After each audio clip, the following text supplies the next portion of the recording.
Hola chicos, buenas noches, bienvenidos a todos. J'espère que vous allez bien. Bon les gars, il y a eu du mal à se réveiller ce match. Ce match Real Madrid FC Séville a eu du mal à se réveiller. On a eu un bloc de Séville avec... quand on regarde la composition de Séville, c'est quoi? C'est 5 défenseurs. Trois défenseurs centraux et un latéral à droite qui est Jesus Navas et à gauche c'était Ocampos. Et t'avais deux, trois milieux et l'attaquant El Nesseri. Donc j'ai vu une composition à l'Atlético de Madrid. À peu près le même style, voire un peu plus défensif, mais non, à peu près le même style. Une équipe de Séville très compacte, qui laissait pas jouer, qui défendait très très très bien, grâce à Sergio Ramos, qui a fait un gros match. Sergio Ramos, au retour au Bernabéu, qui a fait un gros match, capitaine spécialement pour ce match. Donc, très dur de passer la muraille aussi, cette muraille défensive. Et le gardien qui a fait un gros match du FC Séville, là, franchement, il a fait un bon match, le gardien. Et moi, quand je voyais le match comme ça, première mi-temps, je me suis dit, ah, ça va être compliqué. Séville sont bons en ce moment, 4 matchs sans défaite. Les 4 derniers matchs, pas de défaite. Donc, victoire face à l'Atlético de Madrid dernièrement. Je me suis dit, ouais, ça va être compliqué. Ils vont défendre, ils vont jouer le 0-0. Et ça sentait le 0-0. Je vous assure, moi, je voyais un gros match nul ou un petit 1-0 à la dernière minute.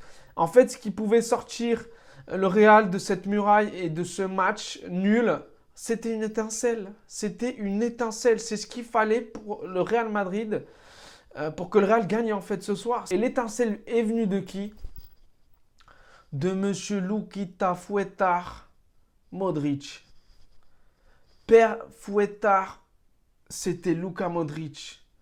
Père Luka Fouettard Modric a fouetté le gardien et le filet aujourd'hui. Quelle rentrée de Luka. Franchement, coaching payant de Carlo Ancelotti. Parce que, en fait, moi, j'aurais peut-être fait rentrer un attaquant. Ou peut-être Arda Güler. Mais non, il a fait rentrer Modric en premier. Et Modric a changé le match. Donc, il a fait rentrer Modric, il a fait descendre Tchouaméni.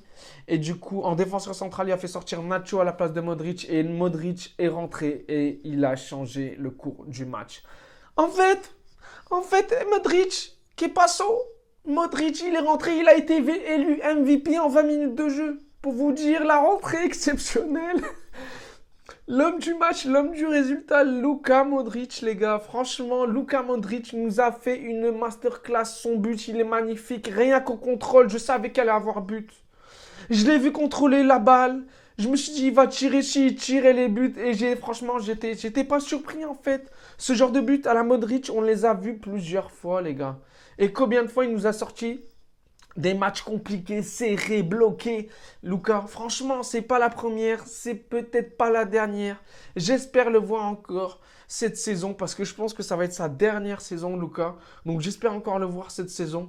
Et franchement, masterclass. Masterclass en 20 minutes de jeu. Il nous a sorti de la galère. On était en mode galère. Il nous a sorti de la galère.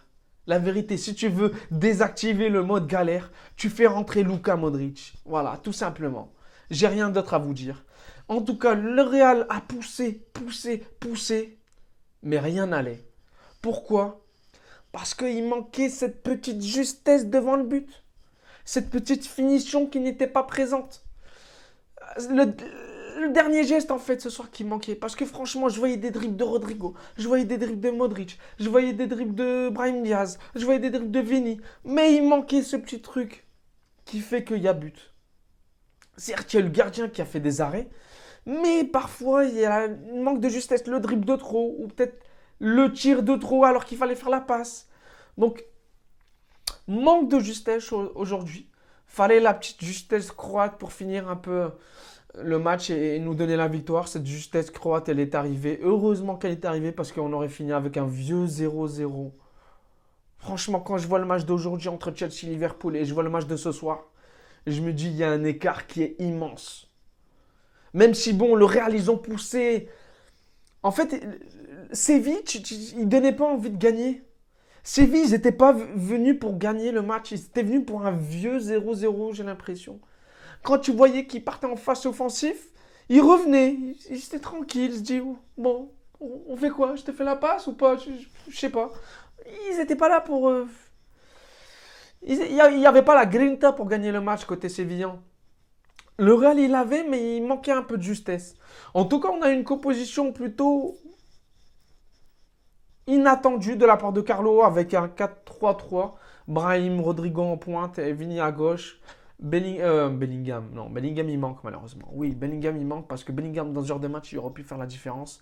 Mais non, il y avait Valverde, Kroos et Tchouaméni. Voilà, franchement, ils ont fait un bon match, même défensivement.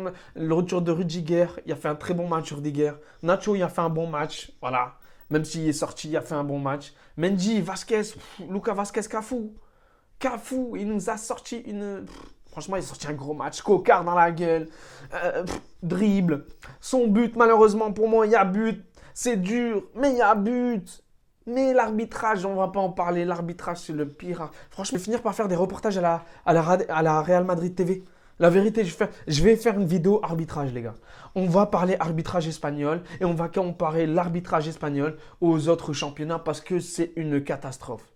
L'arbitre, il est sorti sur blessure. La vérité, heureusement, le dieu des arbitres m'a entendu. Le dieu des arbitres m'a entendu. Pourquoi? Parce que l'arbitre, il était nul aujourd'hui. Nul. La VAR. Que dire de la VAR? Elle ne sert à rien. Encore une fois, ça me casse les bonbons de parler d'arbitrage. Mais l'arbitre, heureusement, il est sorti. On a eu un autre arbitre. Franchement, il était mieux. Il était bon, quoi. Il sortit le carton quand il sortait. Voilà. Mais l'arbitre qu'on a eu en début de match, il était... franchement... Le mec qui est rentré en tant qu'arbitre, il n'a jamais été arbitre pour l'instant. Et il a sorti un meilleur match. Donc pour vous dire. Voilà. Il manquait un 9 aujourd'hui. Il manquait un vrai attaquant aujourd'hui. Joselu pas là. Bellingham pas là. Bellingham normalement il sera là pour Valence. Bellingham pas là. Carvajal. Carvajal, je sais même pas pourquoi il était pas dans la liste. Je sais même pas Carvajal quand il s'est blessé cette semaine. Je sais pas. Mais en tout cas, quand j'ai vu la liste, je me suis dit, waouh, c'est quoi cette liste? Il n'y a personne. Il n'y a personne. Mais j'aurais voulu voir Alvaro Rodriguez rentrer plus tôt. Et les gars, moi aussi, je voulais voir Arda Güler. Meskin, Arda Güler.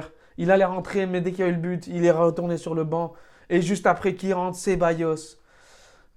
Franchement, Arda Güler, s'il veut jouer, faut qu'on le prête, la vérité. Parce que franchement, avec l'arrivée de l'autre Brésilien, là, le futur numéro 9 du Real Madrid, là, franchement, Endrick, pour moi, il n'y a pas encore sa place.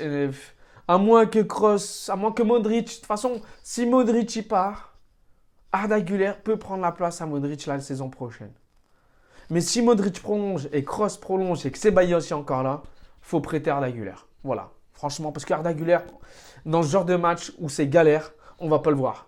Franchement, on ne va pas le voir. On va peut-être le voir face à Las Palmas ou à Levante ou tout ce que tu veux. Mais dans ce genre de match où c'est serré, on ne va pas le voir malheureusement. Il allait rentrer, hein, mais dès qu'il y a eu le but, je ne sais pas pourquoi Carlo a changé ses plans. Et au final, il n'est pas rentré. Donc voilà, 19 ans aujourd'hui en plus pour Arda Güler. Franchement, Carlo, comme cadeau d'anniversaire pour Arda, c'est vraiment pas cool de ta part, la vérité. Moi, je serais à sa place, je serais blasé. Ce soir, je fais même pas la fête. Faut pas me parler. Franchement, je suis Arda Güler ce soir, c'est mon anniv. Faut même pas me parler. Je rentre chez moi, je dors, je regarde un film Netflix et je passe à autre chose. Mais sinon, je suis blasé. Franchement, courage à Arda Güler. Mais t'inquiète pas, franchement, vous inquiétez pas les gars, il aura sa chance. Il va nous prouver qu'il est un grand joueur. Donc, faut patienter avec Arda, les gars. Faut patienter. Carlo, il gère, tu sais. Franchement, moi, Carlo, dans ce genre de situation, je lui fais confiance. Il sait ce qu'il fait. Regardez la preuve aujourd'hui avec Modric qui rentre. Donc, faut patienter pour Arda, les gars. Faut patienter. Patience, parce que la patience, au final, elle paye. Chicos, on a apprécié ce match victoire à l'arraché du Real Madrid. On se voit du coup pour le prochain débrief qui est du coup le week-end prochain parce que Real Madrid ne joue pas en Coupe du Roi, ils se sont fait éliminer. Donc voilà chicos, on va voir les matchs Bilbao qui reçoit l'Atlético Madrid. Mais dans tous les cas, il y a la Coupe du Roi cette semaine. Donc il n'y aura pas de Real Madrid. Le Real Madrid, on le retrouve le week-end prochain. Donc chicos, d'ici là, prenez soin de vous et je vous dis hasta pronto. Bonne semaine. Ciao, ciao.